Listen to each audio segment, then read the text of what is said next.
सरकार सिर्फ जांच करके अपना पल्ला नहीं झाड़ सकती है। अकाउंटेबिलिटी होती है, रिस्पॉन्सिबिलिटी होती है। और जैसा आप खुद कह रही हैं कि 22 लाख बच्चों ने पेपर दिया था, उसमें से मेरे ख्याल अधिकांश वो हैं जिन्होंने ईमानदारी से एग्जाम दिया था, तो उनका भविष्य का क्या होगा। कांग्रेस के वरिष्ठ नेता और उप मुख्यमंत्री रहे सचिन पायलट है हमारे साथ। सचिन पायलट जी, नीट की परीक्षा जो है पेपर लीक हुआ है, कहा जा रहा है 22 लाख से ज्यादा स्टूडेंट थे जिनका भविष्य अब दांव पर लगा है। सरकार की तरफ से कहा जा रहा है फिर से परीक्षा होगी, सीबीआई इसकी जांच करेगी, क्या कहेंगे? कि सरकार सिर्फ जांच करके अपना पल्ला नहीं झाड़ सकती है। अकाउंटेबिलिटी होती है, रिस्पॉन्सिबिलिटी होती है। और जैसा आप खुद कह रही हैं कि 22 लाख बच्चों ने पेपर दिया था, उसमें से मेरे ख्याल अधिकांश वो हैं जिन्होंने ईमानदारी से एग्जाम दिया था, तो उनका भविष्य का क्या होगा। कुछ ओवरेज हो जाएंगे, 1 साल का नुकसान होगा, और सबसे ज़्यादा जो सिस्टम है, हमारी व्यवस्था है, उसमें लोगों का विश्वास खत्म हो जाएगा। और ये पहली बार नहीं हो रहा। अगर पहली बार होता तो हम समझ सकते थे। क्रमवार तरीके से हर साल होता है और हर साल जांच होती है। अभी 2 साल पहले सीबीआई की जांच हो रही थी नीट पेपर लीक की, उसका कोई खुलासा नहीं हुआ, कोई दंडित नहीं किया गया, किसी का उदाहरण नहीं बनाया गया। तो जब तक आप हाईएस्ट लेवल के लोगों को अकाउंटेबल नहीं बनाएंगे, दंडित नहीं करेंगे, लोगों को विश्वास पैदा नहीं करेंगे, तो इस प्रकार काम चलता रहेगा। और आज सरकार को जवाब देना चाहिए कि वो डबल इंजन कहाँ है।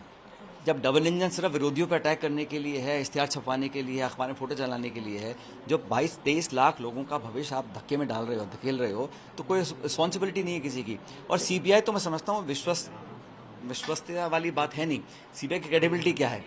सीबीआई को सिर्फ अपने कांग्रेस के लोगों को या विपक्ष के लोगों को दबाने का काम है। वो कहाँ जांच कर पाएंगे इसकी? और सरकार के अंदर रहते सरकार जांच करेगी, तो ये पॉसिबल नहीं है। मैं तो कहता हूँ एक जुडिशियल इंक्वायरी होनी चाहिए और टाइम बाउंड तरीके में 40 दिन में, 60 दिन में उसका एक समय सीमा माननी चाहिए। पिछली बार भी शिक्षा मंत्री धर्मेंद्र प्रधान ही थे, पहले वो इनकार कर रहे थे कि ऐसा कोई लीक नहीं हुआ। सुप्रीम कोर्ट ने कहा कि नहीं, परीक्षा फिर नहीं करेंगे क्योंकि जो लीक हुआ है, जो उसके लाभार्थी हैं वो कम है और ज्यादा परीक्षा देने वाले बच्चे हैं। लेकिन इस बार कह रहे हैं कि अब परीक्षा फिर से होनी चाहिए। ये तर्क तो आज भी लागू है।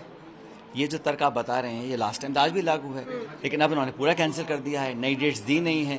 तो ये जो पूरा एजुकेशन, फीस वापस कर देंगे, ये भी सरकार की तरफ बहुत बड़ा एहसान कर रहे हैं। बात फीस की नहीं है ना, बात तैयारी की है, मौके की है। और अगली बार जब एग्जाम होगा, लोगों के अंदर वो विश्वास नहीं होगा कि ये भी हो सकता है लीक हो जाए। अगर आप उसको, आपने एनटीए बनाया था, क्या एनटीए कर रहा है, कौन जिम्मेदार है उसके लिए, किसने इस्तीफा दिया है, किसका इस्तीफा लिया गया है?